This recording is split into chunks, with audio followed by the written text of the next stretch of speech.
प्रिय मित्र, जय श्री कृष्ण। श्रीमद् भगवद गीता अर्थात साक्षात भगवान श्री कृष्ण की वाणी, जिसे श्रीमद् भगवद गीता का उपदेश कहते हैं, मित्र, ये विषय इतना प्रिय है कि इसमें असंग बुद्धिजीवियों ने कार्य किया है। प्रिय मित्र, आज मैं आपको सरल भाषा में भागवत गीता की 18 अध्याय और 700 श्लोक में लेकर चलता हूं। मित्र, इससे पहले मेरा एक छोटा सा अनुरोध है कि यदि अभी तक चैनल को सब्सक्राइब नहीं किया तो सब्सक्राइब कर देना और कमेंट में जय श्री कृष्ण लिख देना। तो आइए श्रीमद् भगवद गीता का पहला पड़ाव अर्थात प्रथम अध्याय आरंभ करते हैं। जय श्री कृष्ण। गीता के पहले अध्याय का नाम अर्जुन विषाद योग है।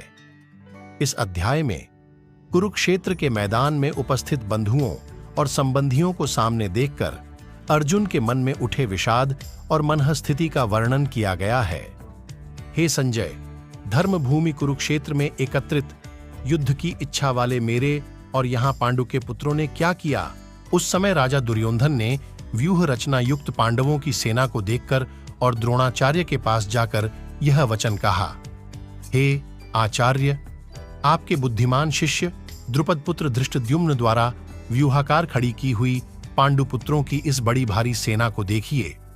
इस सेना में बड़े बड़े धनुषों वाले तथा युद्ध में भीम और अर्जुन के समान शूरवीर सात्यकी और विराट तथा महारथी राजा द्रुपद, धृष्टकेतु और चेकितान तथा बलवान काशीराज पुरुजित कुंतीभोज और मनुष्यों में श्रेष्ठ शैभ्य, पराक्रमी युद्धामन्यु तथा बलवान उत्तमौजा सुभद्रा पुत्र अभिमन्यु एवं द्रौपदी के 5 पुत्र, ये सभी महारथी हैं। हे ब्राह्मण श्रेष्ठ, अपने पक्ष में भी जो प्रधान हैं उनको आप समझ लीजिए।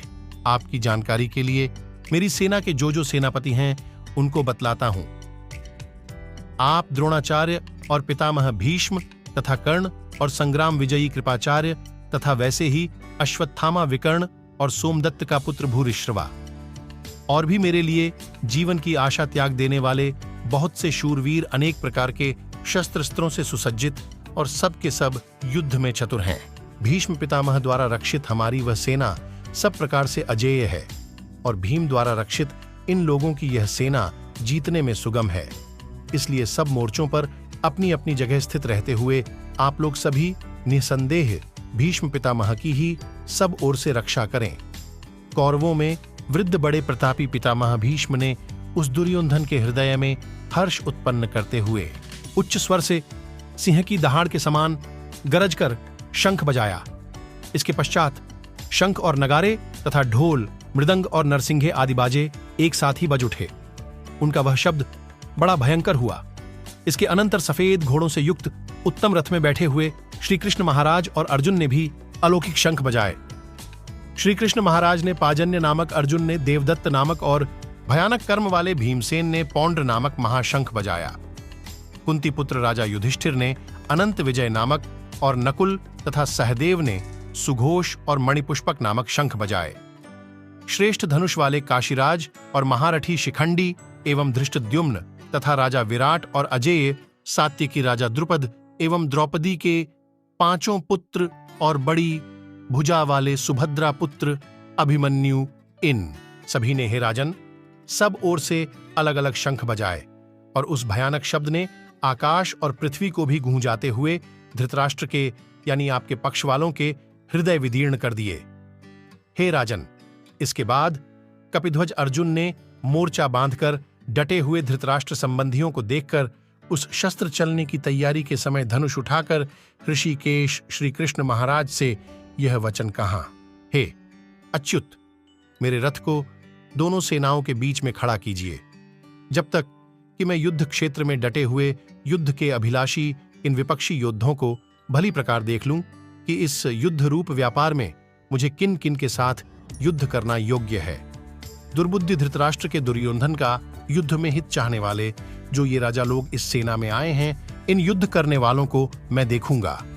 हे धृतराष्ट्र, अर्जुन द्वारा इस प्रकार कहे हुए महाराज श्री कृष्णचंद्र ने दोनों सेनाओं के बीच में भीष्म और द्रोणाचार्य के सामने तथा संपूर्ण राजाओं के सामने उत्तम रथ को खड़ा करके इस प्रकार कहा कि हे पार्थ, युद्ध के लिए जुटे हुए इन कौरवों को देख। इसके बाद प्रथापुत्र अर्जुन ने उन दोनों ही सेनाओं में उपस्थित ताऊ चाचों को, दादों परदादों को, गुरुओं को, मामाओं को, भाइयों को, पुत्रों को, मित्रों को, ससुरों को और सुहृदों को भी देखा।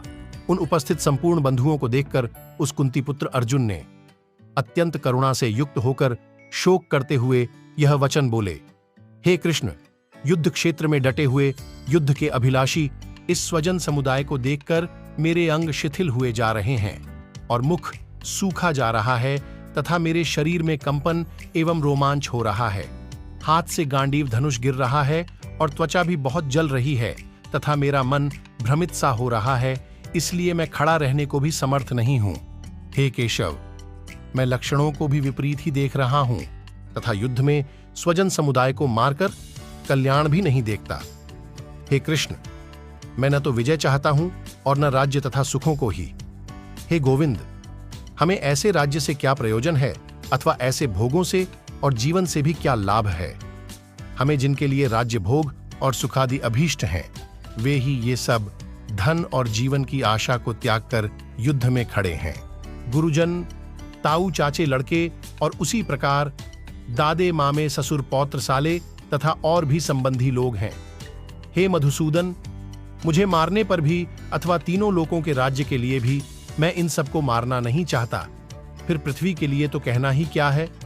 हे जनार्दन, धृतराष्ट्र के पुत्रों को मारकर हमें क्या प्रसन्नता होगी, इन आतताइयों को मारकर तो हमें पाप ही लगेगा। अतएव हे माधव, अपने ही बांधव धृतराष्ट्र के पुत्रों को मारने के लिए हम योग्य नहीं हैं, क्योंकि अपने ही कुटुंब को मारकर हम कैसे सुखी होंगे। यद्यपि लोभ से भ्रष्टचित हुए ये लोग कुल के नाश से उत्पन्न दोष को और मित्रों से विरोध करने में पाप को नहीं देखते, तो भी हे जनार्दन, कुल के नाश से उत्पन्न दोष को जानने वाले हम लोगों को इस पाप से हटने के लिए क्यों नहीं विचार करना चाहिए। कुल के नाश से सनातन कुल धर्म नष्ट हो जाते हैं। धर्म के नाश हो जाने पर संपूर्ण कुल में पाप भी बहुत फैल जाता है। हे कृष्ण, पाप के अधिक बढ़ जाने से कुल की स्त्रियां अत्यंत दूषित हो जाती हैं और हे वार्ष्णेय, स्त्रियों के दूषित चरित्र वाली हो जाने पर वर्ण संकर संतान उत्पन्न होती है। वर्ण संकर कुल घातियों को और कुल को नरक में ले जाने के लिए ही होता है। गुप्त शारीरिक विलास, जो नर मादा के बीज और रज रूप जल की क्रिया से इनके वंश भी अधोगति को प्राप्त होते हैं। इन वर्ण संकर कारक दोषों से कुलघातियों के सनातन कुल धर्म और जाति धर्म नष्ट हो जाते हैं। हे जनार्दन, जिनका कुल धर्म नष्ट हो गया है, ऐसे मनुष्यों का अनिश्चित काल तक नरक में वास होता है, ऐसा हम सुनते आए हैं।